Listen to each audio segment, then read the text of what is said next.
On November 22nd, 1963, a single event in Dallas, Texas shattered the American psyche.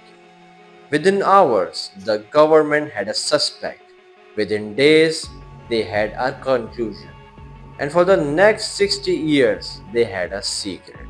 The United States government spent decades suppressing over 5 million documents related to the assassination of John F. Kennedy.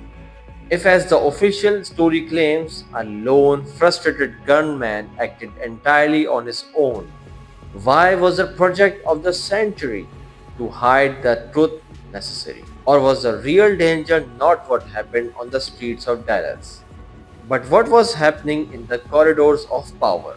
The story of the JFK assassination is not just about a murder. It's about a multi-decade information vacuum created by the CIA and FBI. It is a cinematic thriller where the most powerful agencies in the world scramble to own the narrative, realizing that the full truth might trigger a global collapse of trust.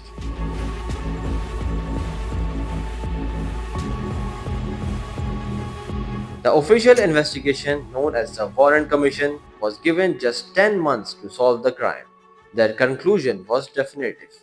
Lee Harvey Oswald acted alone, firing 3 shots from the 6th floor of a book depository. But this narrative was dictated by a physical limit. Investigators only found 3 spent shells at the scene. If more than 3 shots were fired, there had to be a second shooter. If there was a second shooter, there was a conspiracy. To make the 3 shot limit work, investigators had to invent the single bullet theory. This claim suggests that one single bullet, CE 399, struck the president in the back, exited his throat, and then proceeded to hit Governor John Connolly, traveling through his rib, wrist, and leg, causing 7 separate wounds. When the bullet was found, it looked almost pristine, showing virtually no distortion after allegedly shattering bone. While the government insisted this was scientific fact, the physical impossibility of the magic bullet became the first crack in the official wall of silence.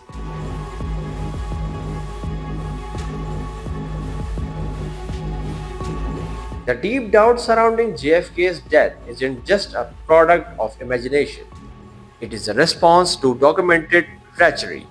Before his death, Kennedy was locked in a bitter conflict with his own intelligence leaders. After the failed Bay of Pigs invasion, he fired CIA Director Allen Dulles and reportedly threatened to splinter the CIA into 1,000 pieces.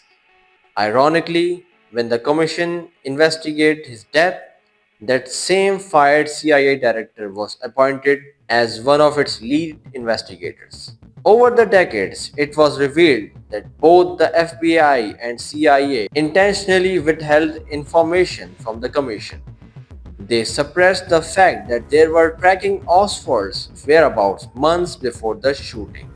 They hid the existence of secret CIA operations to assassinate foreign leaders, which could have provided a motive for retaliation. When the Zapruder film, the only clear footage of the event, was finally aired on national TV 12 years later, it showed the president's head moving backwards, a visual that directly contradicted the claim of the single shooter from behind.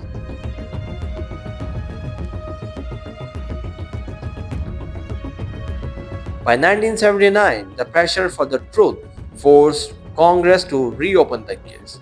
The House Select Committee on Assassinations came to a shocking new conclusion. There was a high probability that 2 gunmen fired at the president and that he was probably assassinated as a result of a conspiracy. Yet, despite the finding, the files remained locked. It wasn't until 1992 JFK Records Act that the government was legally forced to publish all the 5 million pages. When the final deadline arrived in 2017 and 2025, the government still refused to release thousands of documents, citing national security. This continued secrecy is a masterclass in administrative psychology. The government likely isn't hiding a smoking gun that proves they killed the president. They are hiding the evidence of their own institutional failures and illegal covert operations. They chose to let the public believe in a conspiracy rather than admit that their most elite agencies were incompetent, negligent, or rogue. The JFK cover up is a permanent scar on the concept of transparency.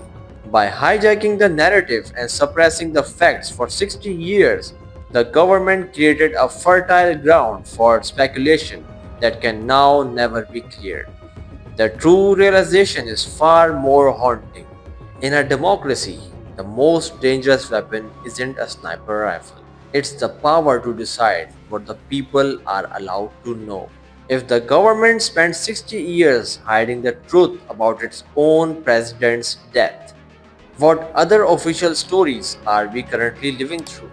Let me know in the comments.